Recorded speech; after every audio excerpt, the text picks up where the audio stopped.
ನಮಸ್ಕಾರ ವೀಕ್ಷಕರೇ, RJ32 ಕನ್ನಡ ನ್ಯೂಸ್ಗೆ ಸ್ವಾಗತ. ನಾನು ರಾಘವೇಂದ್ರ. ಇದೀಗ ಪ್ರಮುಖ ಸುದ್ದಿಗಳಿಗೆ ಹೋಗೋಣ. ಕಲಬುರಗಿ ನಗರದ ಜಗತ್ವೃತ್ತದಲ್ಲಿ ಇರುವ ಸಂವಿಧಾನ ಶಿಲ್ಪಿ ಡಾಕ್ಟರ್ BR ಅಂಬೇಡ್ಕರ್ ಅವರ ಮೂರ್ತಿಗೆ ನಮನ ಸಲ್ಲಿಸುವುದರ ಮುಖಾಂತರವಾಗಿ ಇಂದು ಸಂವಿಧಾನ ಸಮರ್ಪಣಾ ದಿನ ಆಚರಣೆಯನ್ನು ಮಾಡಲಾಗಿದೆ. ಕಾರ್ಯಕ್ರಮಕ್ಕೂ ಮೊದಲು ಸಮಾಜ ಕಲ್ಯಾಣ ಇಲಾಖೆ ವತಿಯಿಂದ ಸಂವಿಧಾನ ಸಮರ್ಪಣಾ ದಿನದ ಅಂಗವಾಗಿ ಜಾಥಾ ಮಾಡಲಾಯಿತು. ಜಾಥಾ ಕಾರ್ಯಕ್ರಮವನ್ನು ಸಮಾಜ ಕಲ್ಯಾಣ ಇಲಾಖೆ JD ಪ್ರೀತಿ ಚಂದ್ರಶೇಖರ್ ಅವರು ಚಾಲನೆ ನೀಡಿ ಮಾತನಾಡಿದರು.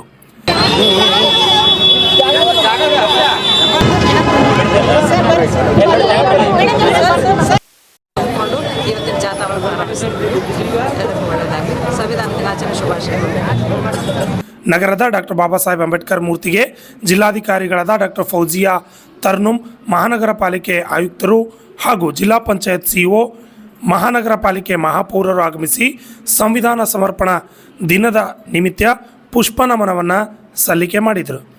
ಈ ಸಂದರ್ಭದಲ್ಲಿ ಮಾತನಾಡಿದ ಜಿಲ್ಲಾಧಿಕಾರಿ B. ಫೌಜಿಯಾ ತರ್ನುಮ್ ಸೇರಿದಂತೆ ಅನೇಕ ಅಧಿಕಾರಿಗಳು, ನಾವು ಸಂವಿಧಾನವನ್ನು ಪಾಲನೆ ಮಾಡಬೇಕು ಮತ್ತು ಸಂವಿಧಾನದಲ್ಲಿ ಇರುವ ಹಕ್ಕುಗಳ ಬಗ್ಗೆ ತಿಳಿದುಕೊಳ್ಬೇಕು ಎಂದು ಹೇಳಿದರು. Bureau report, RJ32 Kannada news, Kalaburagi.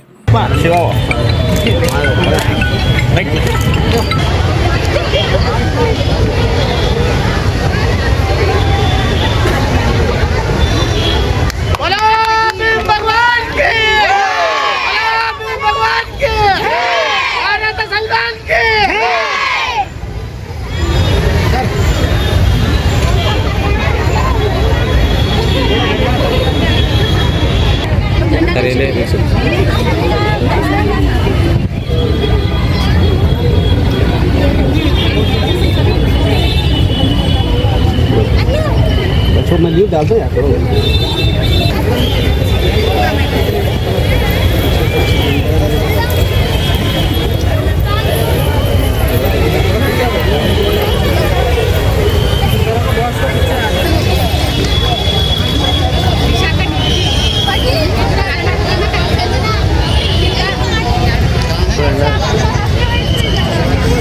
यार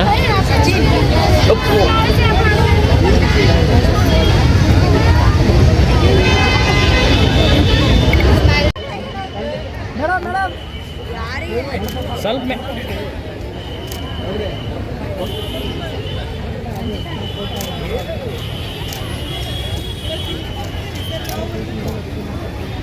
ಸ್ವಲ್ಪ ಹಿಂದೆ ರಾಜು ಎಂದು ಮೇಡಮ್ ಒಂದು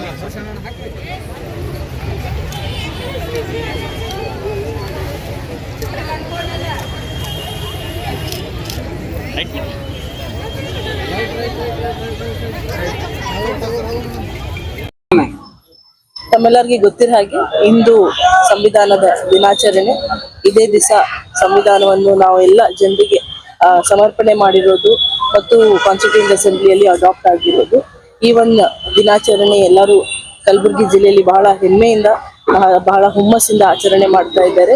ಈಗಾಗಲೇ ಚೌಕಿಂದ ಜಗತ್ ಸರ್ಕಲ್ ವರೆಗೆ ಈಗಾಗಲೇ ಒಂದು ಬಹಳ ಒಳ್ಳೆ ಜಾಥಾ ಕಾರ್ಯಕ್ರಮ ಆಗಿದೆ. ಅದರಲ್ಲಿ ಸಾರ್ವಜನಿಕರು ಜೊತೆಗೆ ಬಹಳಷ್ಟು ವಿದ್ಯಾರ್ಥಿನಿಯರು ಬೇರೆ ಬೇರೆ ವೇಷಗಳು ಧರಣೆ ಮಾಡಿ ಗೌತಮ್ ಬುದ್ಧದ್ದು ಮೆಸೇಜ್ ಇರಬಹುದು, ಅಂಬೇಡ್ಕರ್ ಜಿ ಅವ್ರದ್ದು ಮೆಸೇಜ್ ಇರಬಹುದು, ಗಾಂಧೀಜಿ ಅವ್ರ ಮೆಸೇಜ್ ಇರಬಹುದು, ಬೇರೆ ಬೇರೆ ಯಾವ ರೀತಿ ಎಲ್ಲರೂ ಮಹನೀಯರು ನಮ್ಮ ದೇಶದ ಇನ್ಫ್ಲುಯೆನ್ಸ್ ಮತ್ತು ದೇಶದ ಏನು ನಾವು ಸಿದ್ಧಾಂತಗಳು ಇವೆ, ಸಂವಿಧಾನದ ಏನೇನು ಸಿದ್ಧಾಂತಗಳು ಇವೆ ಅದ್ರ ಬಗ್ಗೆ ಜನರಿಗೆ ಅರಿವು ಮೂಡಿಸೋ ರೀತಿ ಒಂದು ಅತ್ಯುತ್ತಮ ಒಂದು ಜಾಥಾ ಕಾರ್ಯಕ್ರಮ ನಡೆಸಿದ್ದಾರೆ.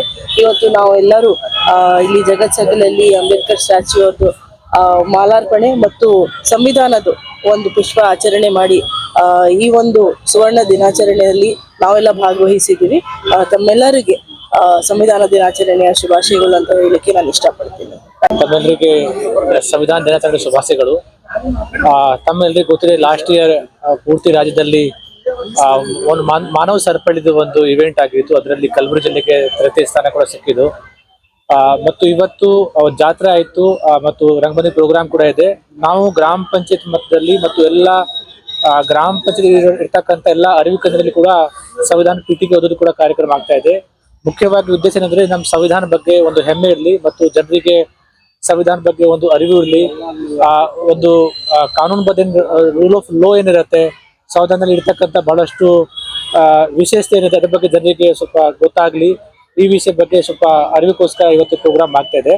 ಸೊ ಎಲ್ರಿಗೂ ಇನ್ನೊಂದ್ಸಲ ಸಂವಿಧಾನ ದಿನಾಚರಣೆ ಶುಭಾಶಯ ಹೇಳ್ತಾ ನಾನು ಮಾತು ಮುಗಿಸ್ತೀನಿ. Thank you. ಸಂವಿಧಾನ ದಿನಾಚರಣೆ ಹಾರ್ದಿಕ ಶುಭಾಶಯಗಳು. ಇದೇ ಡೇಟಿಗೆ 1949 ಸಾಲಿನ ನವೆಂಬರ್ 26ನೇ ದಿನ ಈ ಸಂವಿಧಾನ ನಾವು ಅರ್ಪಿಸ್ಕೊಂಡಿದ್ದೀವಿ. ಈ ಸಂವಿಧಾನ ಆಧಾರದ ಮೇಲೇ ಇದು ದೇಶ ನಮ್ಮದು ನಡೀತಾ ಇರೋದು. ನಮ್ಮದು ಪ್ರಜಾಪ್ರಭುತ್ವ ಇರಬಹುದು ಅಥವಾ ಸಂವಿಧಾನದಲ್ಲಿ ಕೊಟ್ಟಿರ್ತಕ್ಕಂಥ ಎಲ್ಲ ವಿಶೇಷತೆ ಇರ್ಬೋದು, ಮೌಲ್ಯಗಳು ಇರ್ಬೋದು, ಅದನ್ನು ಎತ್ತಿಡಬೇಕು. ನಾವು ಎಲ್ಲರೂ ಸಂವಿಧಾನದಲ್ಲಿ ಏನೇನು ಮೌಲ್ಯಗಳು ಬರೆದಿದ್ದಾರೆ, ನಮ್ಮ ಸಂವಿಧಾನ ತಯಾರು ಮಾಡಿದ್ದ ವಿಶೇಷ ವ್ಯಕ್ತಿಗಳು ಎಲ್ಲರೂ, ಅದನ್ನು ನಾವು ಏನು ಮಾಡಬೇಕು ಅಂದರೆ, ನಾವು ನಮ್ಮ ದಿನಾಚರಣೆ ಇರ್ಬೋದು ಅಥವಾ ನಮ್ಮದು ಡೈಲಿ ರೂಟೀನ್ ಇರ್ಬೋದು, ಅದರಲ್ಲಿ ನಾವು ಪಾಲನೆ ಮಾಡಬೇಕು. ಎಕ್ಸಾಂಪಲ್ ನಾವು ಹೇಳಬೇಕಾದ್ರೆ ಮೂಲಭೂತ ಸ್ವಾತಂತ್ರ್ಯ ಇರ್ಬೋದು ಅಥವಾ ಮೂಲಭೂತ ಕರ್ತವ್ಯಗಳು ಇರ್ಬೋದು, ಅದನ್ನು ನಾವು ಖಂಡಿತವಾಗಿ ಪಾಲನೆ ಮಾಡಬೇಕಾಗತ್ತೆ. ಸೊ ಜೊತೆಗೆ ಆ ಮೌಲ್ಯಗಳನ್ನು ನಾವು ಎತ್ತಿಡಬೇಕು. ಅದು ನಮ್ಮ ಎಲ್ಲರದ್ದು ಜವಾಬ್ದಾರಿ ಇದೆ. ಅದನ್ನು ನಾವು ಪಾಲನೆ ಮಾಡಬೇಕು ಅಂತ ನಿಮ್ಮ ಎಲ್ಲರ ಮುಖಾಂತರ ಎಲ್ಲರಿಗೂ ಮನವಿ ಮಾಡ್ತಾ, ನಾನು ನಿಮ್ಮ ಎಲ್ಲರಿಗೂ ಮತ್ತೊಂದು ಸಲ ಈ ಸಂವಿಧಾನ ದಿನಾಚರಣೆಯ ಹಾರ್ದಿಕ ಶುಭಾಶಯಗಳು ಹೇಳ್ತಾ ನಾನು 2 ಮಾತನ್ನು ಮುಗಿಸ್ತೀನಿ.